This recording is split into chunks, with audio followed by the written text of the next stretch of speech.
Shani mean राशि में क्या परिणाम देते हैं? शनि कर्म, सेवा, तपस्या है। मीन बृहस्पति की राशि है जो ज्ञान, दया और दान के ग्रह हैं। तो यह राशि ज्ञान और दान दोनों को दिखाती है। शनि काल, मृत्यु है, सौरमंडल के अंतिम ग्रह। मीन राशि 12 राशियों में अंतिम राशि है। तो मीन राशि में जब शनि जाते हैं तो पूर्णता को, क्लोजर को दिखाते हैं, समाप्ति को। समाप्ति के बाद ही कोई नई शुरुआत होती है। तो कुछ आसान और कुछ मुश्किल परिणाम दोनों देते हैं शनि मीन राशि में जाने पर। हमारी जन्म कुंडली के हिसाब से हमें क्या परिणाम देंगे और हमें क्या उपाय करने चाहिए, इस वीडियो में मैं आपको विस्तार से बताऊंगा।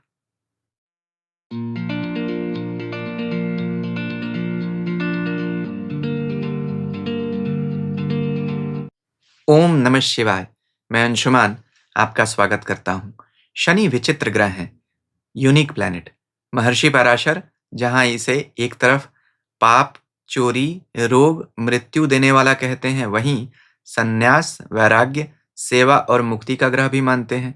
इनके परिणाम देने की क्षमता, यह किस राशि में है और किस नक्षत्र में है, आपकी जन्म कुंडली में कैसे बैठे हुए हैं, गोचर में कहाँ आ रहे हैं, इन सब बातों पर निर्भर करती है। शनि अभी मीन राशि में अगर जाएंगे किसी के लिए तो क्या परिणाम देंगे, या किसी के जन्म कुंडली में मीन में होंगे तो क्या परिणाम देंगे, समझते हैं विस्तार से।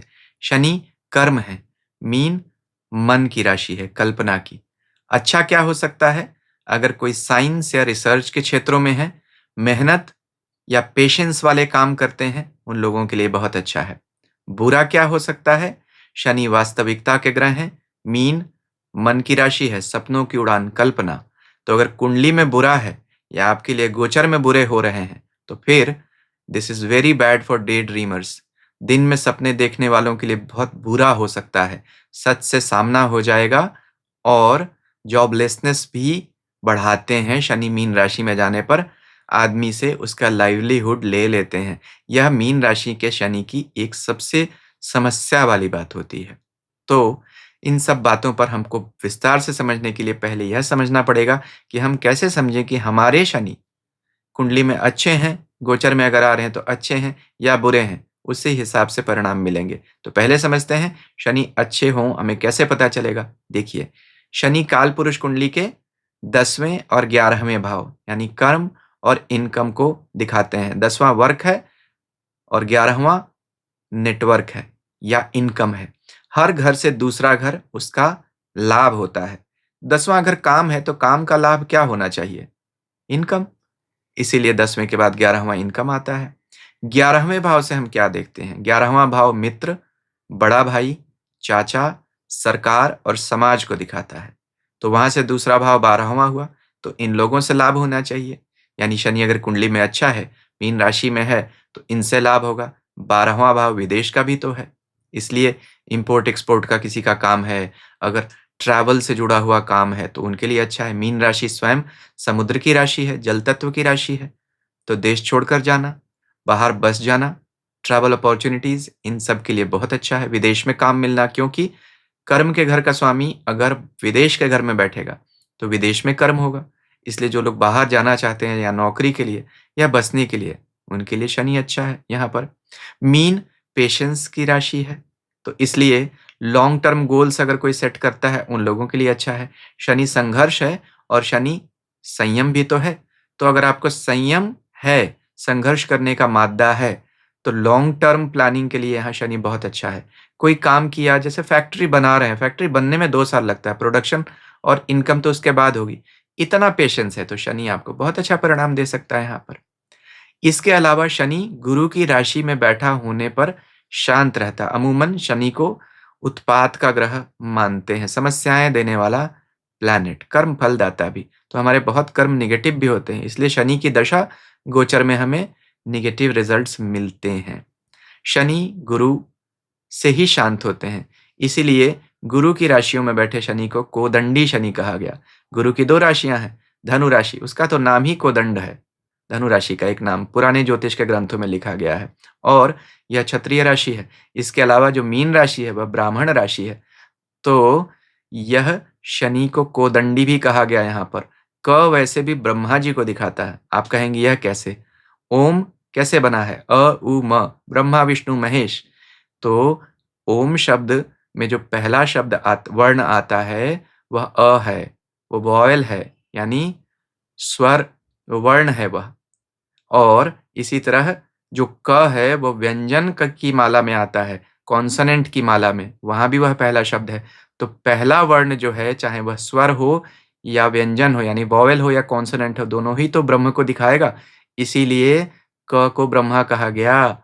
तो कोदंडी मतलब ब्रह्म का दंड। इसका मतलब क्या हुआ? सन्यासी को देखा है? वह हाथ में एक दंड लेकर चलते हैं। उसे हम धर्म का दंड भी बोलते हैं, उसे कोदंड भी कहा जाता है। शंकराचार्य लोग भी रखते हैं, धर्म का दंड दिखाता है। इसलिए शनि को कोदंडी शनि कहा गया बृहस्पति की राशियों में। कोदंड राम जी के धनुष को भी बोलते हैं। पुराणों में बड़े हमारे जो अवतार हुए या बड़े योद्धा हुए, उनके धनुष के नाम भी हैं। राम जी के धनुष का नाम है कोदंड, विष्णु भगवान के धनुष का नाम है शांग, और शिव जी के धनुष का नाम है पिनाक, अर्जुन का गांडीव, कर्ण का विजय। राम जी के लिए तुलसीदास जी लिखते हैं रामचरितमानस में, देखि राम रिपुदल चली आवा, बिहसि राम को दंड चढ़ावा। तो भगवान का जो धनुष है, भगवान का जो दंड है, वह दुष्टों का संहार और महात्माओं को अभय देने के लिए है। इसीलिए बृहस्पति की राशियों में बैठा हुआ शनि जो दंड का कारक होता है, वह महात्माओं के लिए तो अच्छा है, लेकिन दुष्टों के लिए बुरा है। इसलिए आप अपनी कुंडली में देखिए बृहस्पति और शनि की स्थिति कैसी है। अब बृहस्पति की स्थिति क्यों जाननी ज़रूरी है? क्योंकि कोई भी ग्रह, ज्योतिष का नियम है, जिस राशि में बैठा होता है, उसका स्वामी कैसा है, उस पर भी निर्भर करता है उसके परिणाम देने की क्षमता। तो मीन राशि में अगर शनि जाएँगे, तो मीन के स्वामी बृहस्पति आपकी कुंडली में जहाँ हैं या गोचर में जहाँ जा रहे हैं, उसका भी ध्यान रखना बहुत अधिक ज़रूरी है। एक और माध्यम से अच्छा है, शनि तपस्या है, मीन मुक्ति की राशि है। तो इसलिए भी ध्यान साधना के लिए यह शनि का मीन में होना अच्छा होता है। हमारे शरीर में लकड़ी की तरह सीधा किसे होना चाहिए? हमारे मेरुदंड को, स्पाइन को। यही हमारे शरीर का कोदंड है। तो इसका आध्यात्मिक अर्थ यह भी हुआ कि शनि तपस्या के कारक हैं, हमें ध्यान करना चाहिए। शनि वैसे भी ध्यान से शांत रहते हैं। और एक बात और, ज्योतिष का एक पुराना ग्रंथ है चमत्कार चिंतामणि।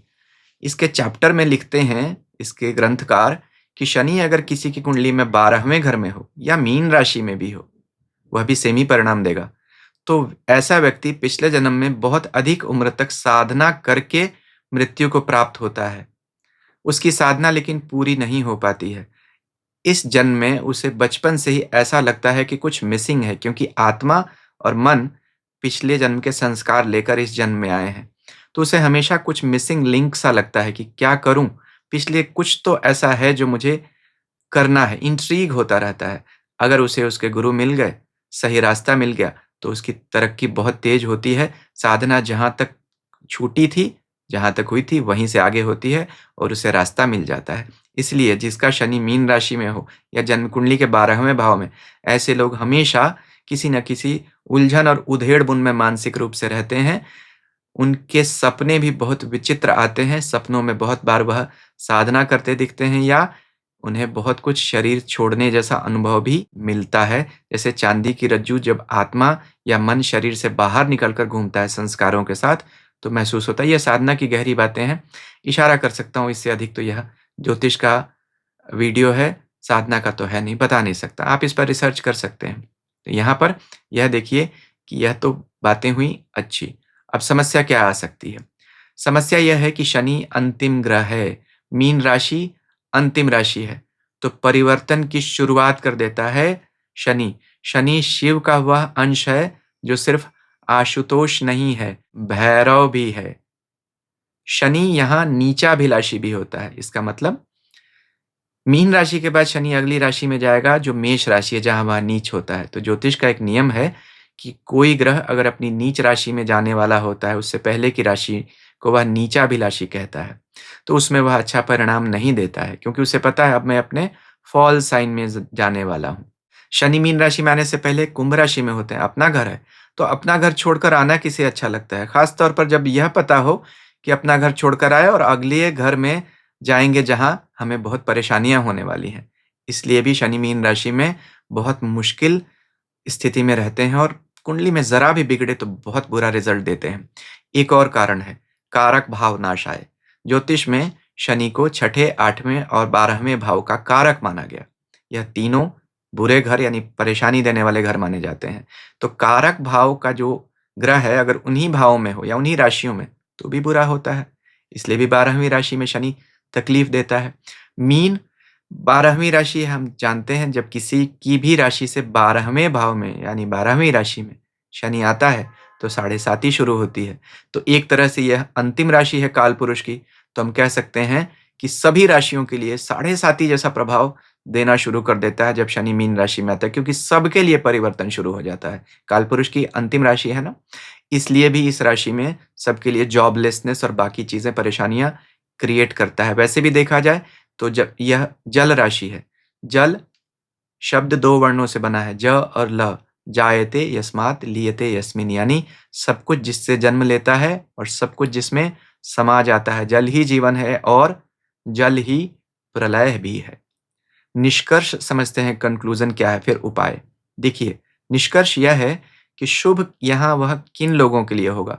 अगर आपकी जन्म कुंडली में तीसरे, छठे, 10वें और 11वें घर में शनि हैं या गोचर में जा रहे हैं तो अच्छा है। तो किन लोगों के लिए अच्छा रहेगा? जिनका लग्न वृष, मिथुन, तुला और मकर हुआ।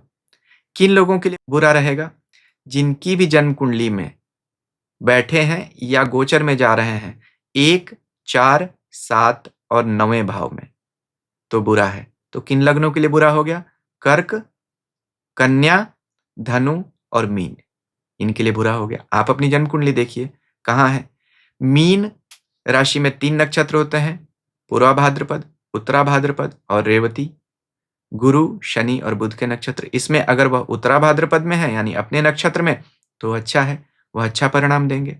तो इसलिए इन सब बातों का आपको विचार रखना पड़ेगा। इसके अलावा D9 और D10 चार्ट में यानी नवमांश और दशमांश कुंडली में शनि कहाँ है यह भी जरूर देखिए आप। खासतौर पर दशमांश कुंडली कर्म की कुंडली है तो शनि उसके मालिक माने जाते हैं, तो जरूर देखिए वहां पे शनि की स्थिति।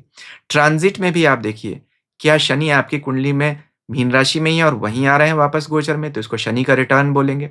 या किसी ऐसे घर में जा रहे हैं जिस घर के स्वामी की महादशा चल रही है, यानी जैसे सपोज वह किसी ग्रह के साथ इकट्ठा और उसी ग्रह की महादशा, तो फिर उसको भी पकड़ लेंगे शनि। तो महादशा नाथ या अंतरदशा के नाथ से क्या संबंध है वह भी देखना पड़ेगा। यह सारे पॉइंट्स आपको विचार करने पड़ेंगे। शनि अशुभ होते हैं तो क्या परिणाम देते हैं, हमें क्या उपाय करने चाहिए, इस पर मैंने एक वीडियो बनाया है, इसे आप देख सकते हैं। शनि राहु से संबंधित वीडियोस भी मेरे चैनल पर जाकर आप देख सकते हैं। अब उपाय बताने से पहले एक आपसे विनम्र निवेदन, अभी तक अगर आपको मेरा वीडियो अच्छा लगा तो कृपया इसे लाइक करें, शेयर करें, मेरे चैनल को सब्सक्राइब करें और सब्सक्रिप्शन बटन के साथ लगी घंटी को ज़रूर दबा दीजिए ताकि भविष्य में जब भी मैं ऐसे वीडियोस बनाऊं आपको उनकी सूचना तुरंत मिल सके। अब उपायों पर बात करते हैं। शनि श्रम के कारक हैं, सेवा के। मीन राशि दान और दया को दिखाती है, तो दयावान बनिए, दूसरों की मदद कीजिए, इससे भी शनि प्रसन्न होते हैं और आपको बुरा परिणाम नहीं देते हैं। शनि तपस्या के भी तो कारक हैं। शनि का कारकत्व तो कहाँ होता है? यहाँ आज्ञा चक्र। तो आज्ञा चक्र पर ध्यान कीजिए, हो सके तो एक 14 मुखी रुद्राक्ष जो शनि का रुद्राक्ष है एक धागे में बांधकर यहाँ पर बांध लीजिए और जिससे 14 मुखी रुद्राक्ष सीधे आपके आज्ञा चक्र पर टिक जाए तो बहुत तेज आध्यात्मिक प्रगति होती है। यह मेरा स्वयं का अनुभव है। शनि तेल है, मीन राशि पैर की राशि है, तो ऑयल मसाज कीजिए पैरों पे, इससे भी शनि शांत होंगे। शनि को भी तेल दीजिए। शनि, शुक्र और राहु यह तीनों भगवान शिव को अपना गुरु मानते हैं। शिव की ही साधना से इनको शक्ति मिली है, इसलिए शिव की यह परम भक्त है। तो इसलिए शिव का स्वरूप रुद्राक्ष जरूर धारण कीजिए। शनि के कौन से रुद्राक्ष हैं? 7 मुखी, 14 मुखी और 17 मुखी। तो 7 मुखी रुद्राक्ष यह रुद्राक्ष है, 14 मुखी रुद्राक्ष यह रुद्राक्ष है। यह मेरी अपनी रुद्राक्षी माला, आप चाहें तो इसे देख सकते हैं। इनको और इसके साथ 10 मुखी रुद्राक्ष जरूर मिलाइए। क्यों 10 मुखी?